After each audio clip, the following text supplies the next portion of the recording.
चलें। ये हमें मिलने के शायद मिले नहीं, हमारे कॉलेज में भी पढ़े हैं एक रूम में, पेपर ही नहीं है, उन्होंने दिए नहीं है, हमें मिलना चाहिए। चलें, बिस्मिल्लाहिर्रहमानिर्रहीम। आज क्लास नंबर 2, ठीक है, जिसमें हमने कल भी थोड़ी सी देखी थी, आज थोड़ी सी वही चीज़ें रिपीट भी होंगी, ठीक है। तो सबसे पहला, व्हाट इज HTML, ठीक है। कल तो हमने सिर्फ ये देखा था कि HTML जो है basically hyper text markup language है। तो इसमें सबसे पहला जो ये की पॉइंट है ये हमने कल देखा, ठीक है। HTML stands for hypertext markup language. Second one, HTML is a standard markup language for creating web pages. ये भी हमने कल देख लिया था कि स्टैंडर्ड एक चीज है जिसके थ्रू हम क्या करते हैं, वेबसाइट के पेजेस को डिजाइन करते हैं, स्ट्रक्चर्स बनाते हैं। देख लिया था, पिक्चर्स भी साथ एक्सप्लेन की थी। ओके, स्ट्रक्चर वाली बात भी देख ली थी हमने। चलिए जी, और उसके बाद एलिमेंट्स, हाँ ये हमने देखा था लेकिन उसे हमने डिटेल में डिस्कस नहीं किया था। व्हाट इज एलिमेंट, कल आपको मैंने याद होगा मैंने लास्ट वाली वीडियो में जो आपको दूंगा वीडियो, लास्ट वाली वीडियो में मैंने एक बात की थी कि टैग कोड, कोड और टैग, अब ये क्या था, कोड करेंगे हम अब हम टैग लिखेंगे, टैग को ऑन करेंगे, ठीक है। बेसिकली टैग जो है वो आपका होता है कोड, एक सिंगल कोड, जैसे HTML ब्रैकेट्स के अंदर HTML हम लिखते थे वो हमारा टैग है, ठीक है। जिस टैग को हम एलिमेंट भी बोलते हैं, ठीक है। और कोडिंग क्या है वेब की, मिक्सचर ऑफ एलिमेंट्स, एलिमेंट्स को मिला के मिक्स करके एक स्टैंडर्डाइज तरीके से लिखा जाता है, लिखे जाने के बाद जो वो प्रेजेंट होती है वो हमारी वेबसाइट होती है, ठीक है। ओके, उसके बाद नीचे उसने एक्सप्लेन भी इसी चीज को किया है कि HTML elements tell the browser to display the content, ठीक है। वही कोड था जिसमें लास्ट में H1 लिखा, तो H1 का साइज बड़ा हो गया, यानी कि वो H1 जो था वो एक एलिमेंट था, उस एलिमेंट ने किसको बताया, ब्राउजर को, गूगल को या फायरफॉक्स को या इंटरनेट एक्सप्लोरर को, किसी को भी, गूगल को बताया कि ये जो है H1 है, इसका साइज ये है, ठीक है। तो वो यहीं पे चीज एक्सप्लेन कर रहा है कि एलिमेंट्स जो है वो ब्राउजर को बताता है इसका कंटेंट का डिस्प्ले करना, कि ये डिस्प्ले करना है, ये तूने ये करना है। कल देखा था आपने, हमने H1 लिखा, H2 लिखा, H3 लिखा, H4 नहीं लिखा था, लेकिन H4 इम्प्लाई हुआ था, अप्लाई हुआ था, तो हमने लिखा नहीं था, तो अप्लाई हुआ था, वो नहीं हुआ था, ठीक है। जब हम लिखेंगे वो ही अप्लाई होगा, ठीक है। अब देखिए मैंने H1 लिखा तो H1 अप्लाई हुआ, जब H2 लिखा तो वो भी अप्लाई हो गया, ठीक है। तो वो ये चीज वहीं पे दोबारा कह रहा है, ठीक है। उसके बाद आगे कहता है कि HTML elements label prices of content as this is the heading। अगर वही चीज दोबारा डिटेल में एक्सप्लेन कर रहा है कि बेसिकली एलिमेंट क्या करता है, वो एलिमेंट एक्सप्लेन करता है ब्राउजर को कि ये हेडिंग है, ये पैराग्राफ है, ये लिंक का टैग है, ये पिक्चर है, वो एलिमेंट बताता है बेसिकली ब्राउजर को, ठीक है। अब देखें जैसे हम, आप और मैं हैं, हम उर्दू में बात कर रहे हैं, ठीक है, हम इंग्लिश में भी कर सकते हैं बात, बट अगर मैं कहूँ HTML, आप मुझे उसका क्या जवाब देंगे, आपको तो नहीं पता ना HTML। या मैं अगर चैनी में, हम चैनी लैंग्वेज में बोलते हैं सलाम को नी हाओ कहते हैं, कैसे हैं आपको कहते हैं ना, नी हाओ माँ, ठीक है। मैं आपसे बोलूँ नी हाओ माँ, तो आपको कुछ आता जाता ही नहीं है, कुछ पता ही नहीं है व्हाट इज चैनी है, व्हाट इज डिफरेंट थिंग, तो आप क्या कहेंगे, पता नहीं क्या कह रहे हैं, पता नहीं कौन सी जुबान बोल रहे हैं, ऐसे कुछ वर्ड इस्तेमाल करेंगे ना।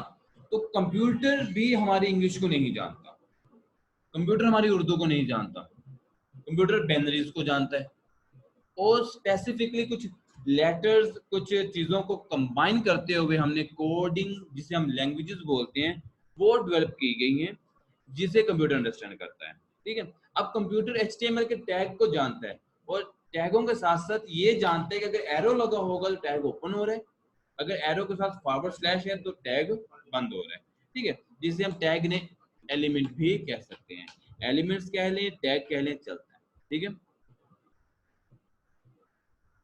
Okay, 5 minute. और उसके बाद नीचे अगला क्वेश्चन, HTML एलिमेंट्स, ये वही है जो हमने अभी आपको डिफाइन कर दिया कि elements are defining starting tag some content and ending tag, ठीक है, कि एलिमेंट पूरा जो होता है वो क्या है, ठीक है। मैं अब उस पर आपको नोटपैड ओपन करके थोड़ा सा प्रैक्टिकली भी बता देता हूँ कि एलिमेंट पूरा किसे कहते हैं, टैग किसे कहते हैं, क्योंकि कल मैंने टैग का लफ्ज इस्तेमाल किया। ये देखिए एक है मेरे पास HTML, या मैं H1 यूज करता हूँ, HTML के अंदर HTML क्लोज, उसके बाद हेड आ गया, हेड के अंदर हमारे पास हेड क्लोज हो गया, ठीक है, कोई इशू नहीं है, फ्रेंडली है ये, ठीक है। ओके, हेड के अंदर हमने लिखना होता है टाइटल, कल हमने कुछ ऐसे ही किया था यार, इसे कल भी हमने यही लिखा था, आज हम करते हैं वेब क्लास 2, ठीक है, वेब क्लास 2। अब मैं यहाँ लिख रहा हूँ H1, ये है मेरा टैग, ये मेरा टैग है, ठीक है। H1 में मैं लिख दिया दिस इज अ हेडिंग, और उसके बाद H1 को क्लोज कर दिया। अब ये पूरा जो है ये मेरा एलिमेंट है, ये पूरा स्टार्टिंग क्लोजिंग प्लस कंटेंट, ये स्टार्टिंग था, ये एंडिंग था, ये उसका कंटेंट था, ठीक है, कंटेंट था उसका। कंटेंट बेसिकली डाटा को बोलते हैं, टेक्स्ट हो सकता है, वीडियो, पिक्चर, ऑडियो, कुछ भी हो सकता है, ठीक है, ये हमारा कंटेंट था, ठीक है। इन तीनों को अगर हम करें ना, स्टार्टिंग, एंडिंग और कंटेंट, इसको बोलते हैं हम एलिमेंट, ठीक है। तो अगर मैं आपसे सवाल कर सकता हूं कि व्हाट इज एलिमेंट, तो एलिमेंट टैग के स्टार्ट होने को, एंडिंग एंड होने को, और उसके अंदर के डाटे को, इन तीनों को मिलाने के बाद एक एलिमेंट बनता है, ठीक है। मैं कहता हूं H1 के एलिमेंट लिखें, तो आप ऐसे लिखेंगे। मैं कहता हूं H1 टैग लिखें, ठीक है, H1 टैग का मतलब है कि H1 लिख दिया टैग, ठीक है, ये H1 टैग है, अकेला H1 लिख दिया ना मैंने, ये टैग है, ठीक है।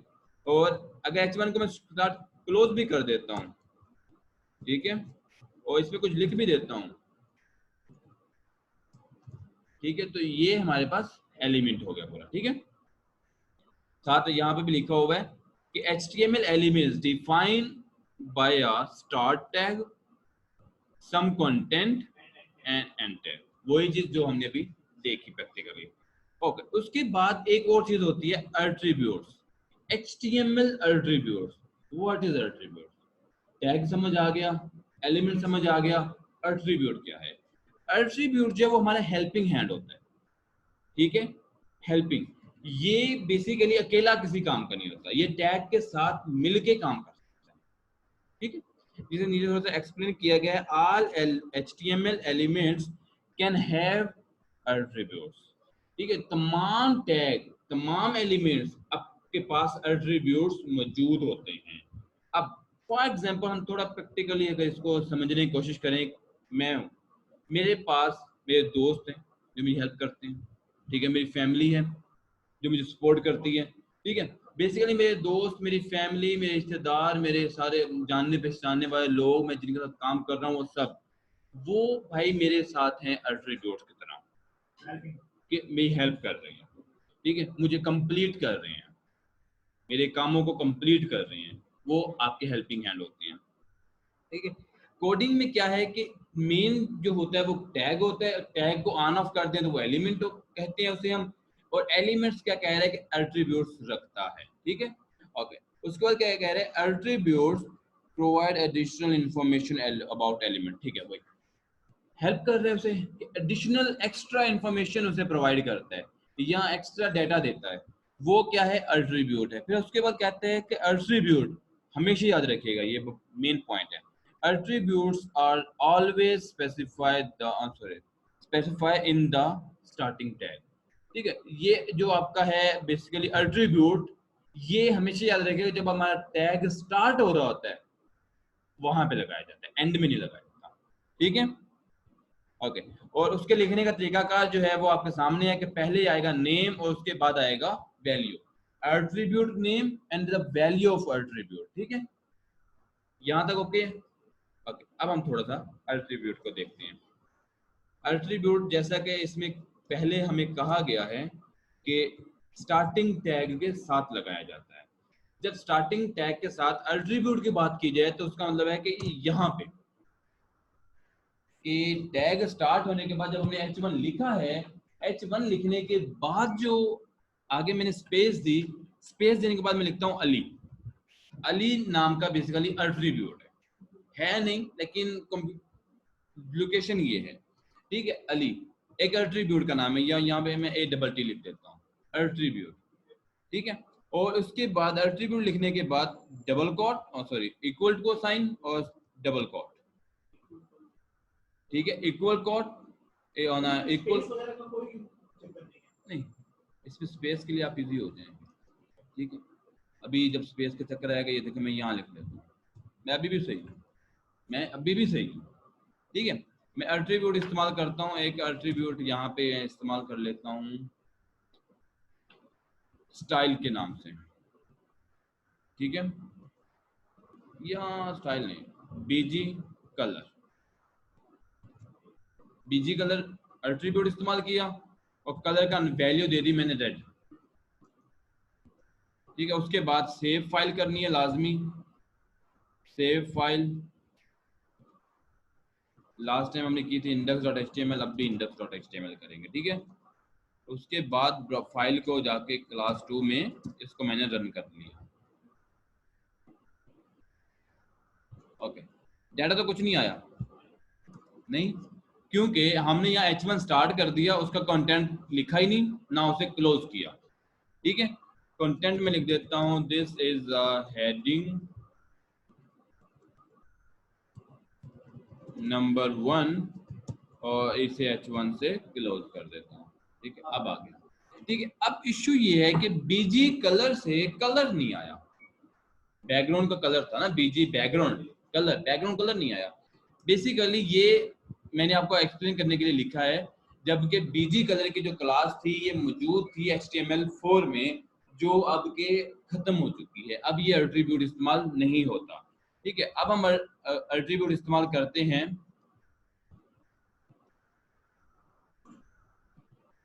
स्टाइल का, स्टाइल का एट्रीब्यूट इस्तेमाल किया, ठीक है। इसके अंदर हम लिखते हैं बैकग्राउंड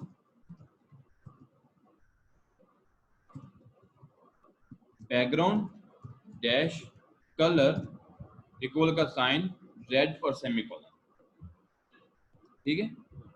ये भी आपको मैं एक दो टैग बताऊंगा स्टाइल के, वो आपने सिर्फ याद रखने हैं, एक्सप्लेन जो है इससे मैं अगले में करूंगा, ठीक है। अप्लाई हो गया कलर अब, ठीक है। अब देखिए मैंने इतनी सारी स्पेस एक्स्ट्रा दी थी, उसे कोई फर्क पड़ा इतनी सारी स्पेस से, ठीक है, ओके। अब मैं यहाँ दे देता हूँ,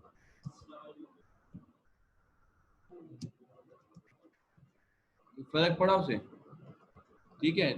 तो हमेशा याद रखना स्पेस की कोई वैल्यू नहीं है HTML में, ठीक है।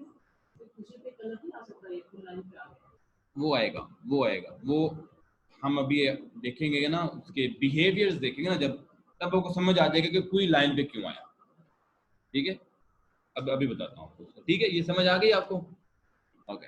अब हम वापस आते हैं इस पे, आगे क्या कहते हैं HTML स्टाइल, वही स्टाइल यूज किया गया, कहते हैं the HTML style attribute is used to add style to an element such as colour, font size and mauve, ठीक है। अब हम कलर तो हमने देख लिया, बैकग्राउंड कलर देखा ना, कलर जो होता है वो फॉन्ट का कलर होता है और फॉन्ट साइज, ये दो चीजें हम देखते हैं, ठीक है।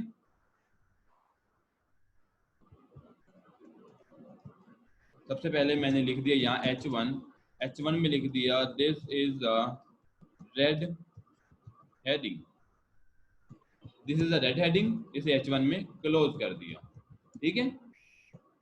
और उसके बाद h2 में आ जाए, h2 लिख दिया मैंने, उसमें मैं लिख दिया this is a blue heading और यहाँ पे h2 लगा दिया मैंने, ठीक है।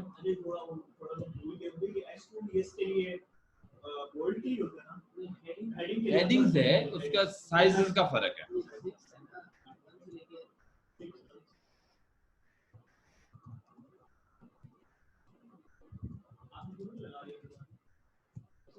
वो H2 को क्लोज नहीं किया और H3 को क्लोज को स्टार्ट। अब यहाँ पे मेरी कुछ मिस्टेक्स हैं, उससे नुकसान क्या होगा, फील हुआ नुकसान, नजर आया कोई नुकसान? नुकसान ये है कि H3 अप्लाई नहीं हुआ। देखिए मैं H3 के ऊपर यहाँ पे टॉप पे कुछ भी ऐसे लिख देता हूँ, ठीक है, सेम है साइज उनका, टॉप वाले डाटे का जो ये लिखा हुआ है मेरे पास, और last I am green heading का सेम साइज है, ठीक है। मेरी मिस्टेक से क्या हुआ, कोई एरर नजर तो नहीं आया कि ये एरर आ गया, नहीं नजर आया, लेकिन लॉजिकली एरर आ गया, ठीक है। वो क्या आया कि प्रॉपर्ली टास्क परफॉर्म नहीं हुआ, तो मैंने यहाँ पे मिस्टेक की, ओके। और इसके अलावा कहीं पे कोई मिस्टेक, देखिए अब थोड़ा हेडिंग अप्लाई हो गई है, इसके अलावा मिस्टेक यहाँ की, ठीक है। अब देखें इस मिस्टेक का मुझे फर्क तो पता नहीं चल रहा, कहीं पे फर्क नहीं है ना। मैंने क्या किया, ये स्टार्ट की है, इसे क्लोज कर दिया, इसे स्टार्ट किया फिर स्टार्ट कर दिया, ठीक है, और इसे स्टार्ट करके क्लोज कर दिया। अब इसके आगे मैं कुछ लिखता हूं,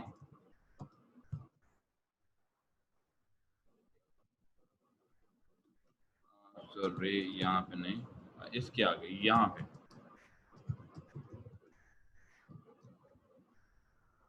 साइज इसका भी बड़ा है, ठीक है, क्योंकि ये भी हेडिंग बन गया, जबकि मैंने हेडिंग तो बनाया ही नहीं है इसे, इस वजह से कि उससे कंप्यूटर को समझ नहीं आई कि ये खत्म कहाँ होनी है, इसलिए वो एंड तक हेडिंग्स बना देगा। फॉरवर्ड स्लैश लगाया, अब देखिए, अब जैसे ही मैं उसे अगर यहाँ पे लिखता भी हूँ तो वो नीचे आएगा और नॉर्मल लेटर्स में आएगा, ठीक है, ओके हो गया। उसके बाद हमारा अगला है H4, this is fourth heading, नहीं सॉरी यू नहीं, this is the red heading with font size, ठीक है, और यहाँ पे लास्ट में हमने H4 को क्लोज कर दिया, ठीक है। उसके बाद H5, this is a blue heading with font size, और ये H15 भी क्लोज हो गई, ठीक है। उसके बाद H6, एक सेकेंड भाई, this is a green heading with font size, okay. आगे लिख दिया डेटा मैंने। अब ओके, सबसे पहले this is the heading with,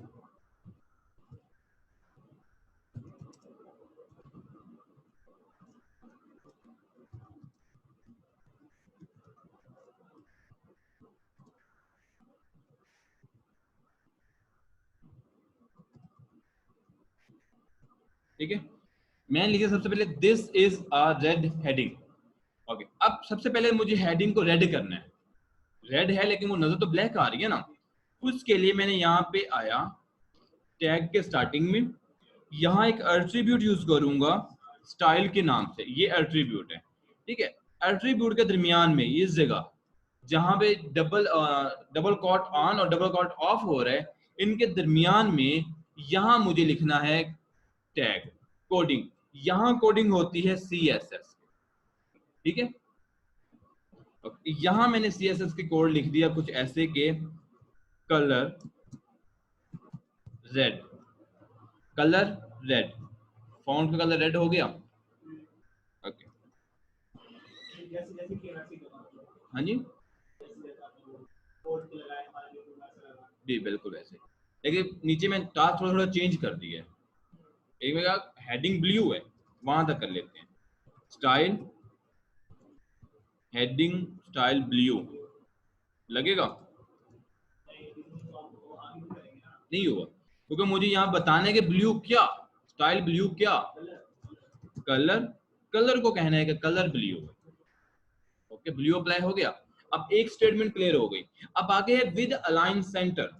अब अलाइन सेंटर का एक और एट्रीब्यूट है, जब एट्रीब्यूट के साथ एट्रीब्यूट लगाने तो वो यहाँ नहीं लगेगा, ठीक है, वो यहाँ पे लगेगा जहां पे एट्रीब्यूट बंद हो रहा है, या एट्रीब्यूट से पहले लगेगा। मैं बाद में लगा रहा हूँ अलाइन, एट्रीब्यूट का नाम है अलाइन। अलाइनमेंट्स करने के लिए अलाइन 3 तरह की होती है, लेफ्ट अलाइन, सेंटर अलाइन और राइट अलाइन, ठीक है। बाय डिफॉल्ट इंग्लिश जो है वो लेफ्ट टू राइट आती है, इसलिए वो लेफ्ट अलाइन पे सेट होती है, ठीक है। मैंने कर दिया अलाइन सेंटर, ठीक है, वो दरमियान में आ गई हेडिंग, ठीक है, राइट में आ जाएगी, ठीक है। हाँ, अब यहीं पे अच्छा इसमें एक और चीज थोड़ी सी कंफ्यूजन हो, यहाँ पे डाटा आप जो मर्जी लिख सकते हैं, लाजमी नहीं कि आपने ब्लू हेडिंग लिखना है तो फिर ब्लू होगा। जैसे कि ये देखिए, यहाँ कंटेंट मेरी मर्जी, मैंने जो मर्जी लिख दिया, ठीक है। हाँ, ये चीजें भी छोटी छोटी बेसिक चीजें हैं जो आपको इन फ्यूचर बड़ी काम आएंगी, ठीक है। उसके बाद फिर स्टाइल लगा दिया मैंने। इस स्टाइल में क्या है, कलर। चले मैं इस बार क्या करता हूँ, पहले लगाता हूँ अलाइन, अलाइन कर देता हूँ राइट, फिर लगा देता हूँ स्टाइल, कलर ग्रीन। फर्क पड़ा कोई? काम तो उसने फिर भी वही किया, ठीक है। तो इसमें एक चीज और क्लियर होगी कि हमारा कोड थोड़ा आगे पीछे हो जाए तो फिर भी मसला नहीं है, बट सही लिखो, ये यूं ना हो ग्रीन, ठीक है, या जैसे हम शॉर्ट फॉर्म में लिख देते हैं ग्रीन, ठीक है, ये नहीं अप्लाई होगा, ठीक है, ये ना हो। या हम कलर के कुछ लोग स्पेलिंग यू भी लिख देते हैं, यू लगा देते हैं, ठीक है, वो भी ना हो, ठीक है, कि हमने थोड़ा सा एहतियात करना तो इन चीजों में करना है। स्टाइल में हमने ये ना कर दें, ठीक है, ये देखिए इन चीजों का ख्याल करना है। उसके बाद फिर ये इस चीज का ख्याल करना है, ये देखिए एरोज वगैरह ब्रैकेट्स वगैरह ये प्रॉपर लगे हो। अब देखिए यहाँ पे अगर मैंने एक पहला एरो हटाया लेकिन उसका कलर ग्रीन हो गया, कमांड एग्जीक्यूट हो गई, इसको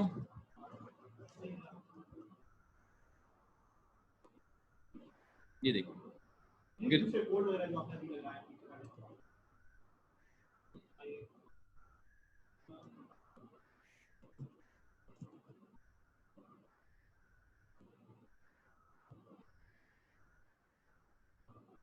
play/pop।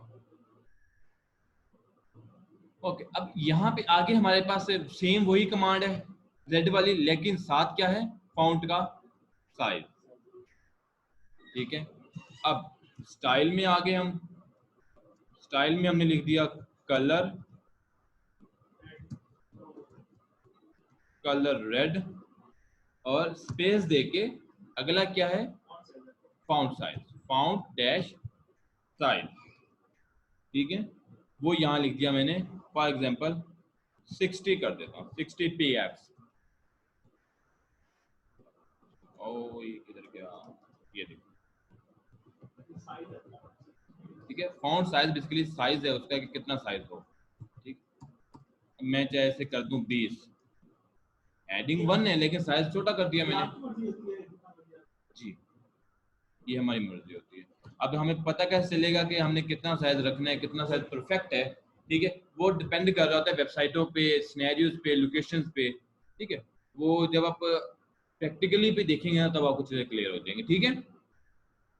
अब आगे के जो दो हैं ये मैं नहीं कर रहा हूँ, ये आप लोग करेंगे, सेम ही है, वही टास्क है, ठीक है। ओके हो गया। चलिए अब यहीं पे आप लोग क्या करें, मैं यहाँ पे वीडियो एंड कर रहा हूँ, नेक्स्ट वीडियो कल